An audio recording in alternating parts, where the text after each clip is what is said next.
Hey now! What is up, everybody? My name is Mike Brown, aka ReviewKingMB, and I am here to start my 31 days of horror movie reviews. This has always been fun. I am starting this off with A Nightmare on Elm Street, the original, which came out in 1984. It is directed by Wes Craven, who is responsible for some of the craziest and best horror movies that I've ever seen. And this one is no different. The plot is we follow a bunch of high school teenagers who are all having these horrible nightmares. And they're all having the same nightmares about this one man who wears a sweater vest, and he has a hat, and he has this glove with knives for fingers, and he stalks them and he comes after them. But then one by one they start to get killed off in their dreams. Nobody can make sense of it, but the kids, the teenagers, and specifically Nancy knows who's really doing it. So she takes the charge and tries to stop this Fred Krueger once and for all. Now, obviously, I love this movie. I do. I think it still holds up. I think there are so many good ideas, so many original ideas. This is one of those films that changed the game. Obviously, when you think about the character and what he means to pop culture and how everybody at this point knows who Freddy Krueger is. One of the things I enjoy the most is the fact that we start the movie off with Tina.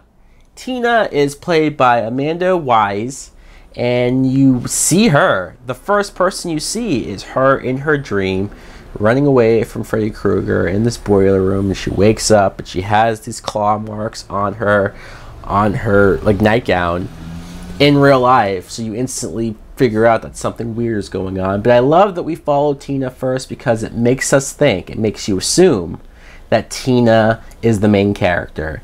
How many horror films start you with a character and stay with that character for a little while with us thinking, oh, okay, that must be our main character. We're going to follow her. And she's with her friend. She's having issues with her mom and her kind of sort of boyfriend, Rod.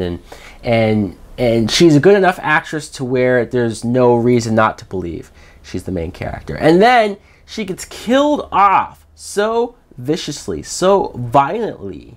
It's my second favorite kill of this movie. I'm talking about her falling asleep, and then Rod wakes up and she's fighting off Freddy, and you see them under the covers, but in real life there's nobody there. She rises from the bed, gets her chest slashed, blood everywhere. She gets dragged along the walls and the ceiling. It looks sick as all hell. Once again, super creative, super just dark and messed up imagery going on here, and it looks great. It's acted well. Nancy, who becomes the main character now at this point, is played by Heather Langenkamp, and she's great.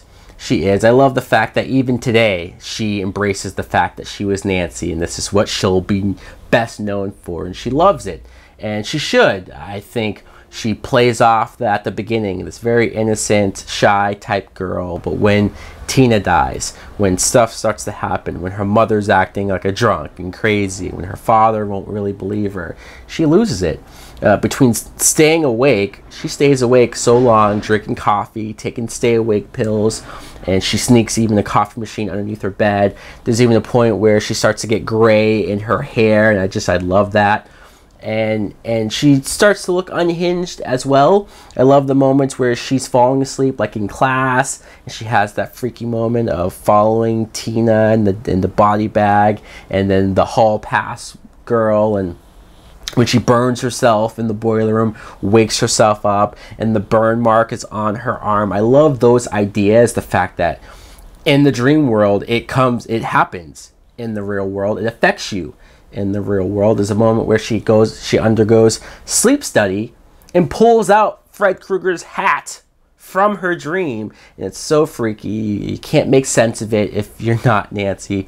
And that's where you get her mom, who she's played by Ronnie Blakely, and man, she's out there. She's a drunk, but you could tell she's hiding something from her past. She eventually reveals what her and the other parents did to Fred Krueger, who was a child murderer, and he got off.